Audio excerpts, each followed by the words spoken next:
lastly, last year, I contracted something that looked like COVID-19. Initially, I took it like it was just ordinary malaria. It was coming and it was getting serious. I'd never had that kind of sickness in my life. It was so terrible. I could not accept that it was COVID-19. And so I called the doctor, and the doctor said, just come to isolation.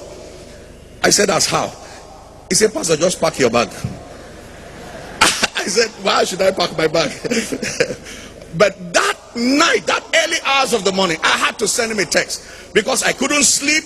I couldn't do anything. I began to have hiccup. My breath was seizing. I just didn't want to accept I had breathing problem. My wife said, you have breathing problem. I said, I don't have. I just having small hiccups. She said, you have breathing problems. And he called. I sent him a text. He called and he told my wife, update me every 3 hours as to the development of this thing. One of those days I was in the hospital, oxygen had run out or something and they had not supplied oxygen. He called and blasted everybody around, including Reventia. He said, he chanced him. He said, where are you? And your brother is in the hospital or something. Reventia called me. From there, Reventia called the hospital. We called everybody.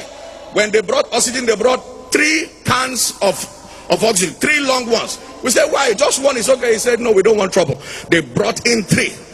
I want to stand to give God praise because by the 5th day, the test of my result came out and it was negative. So when they asked me, you had COVID? I said, the test said it was negative. I never had COVID. I was just sick. They thought it was COVID. Brethren,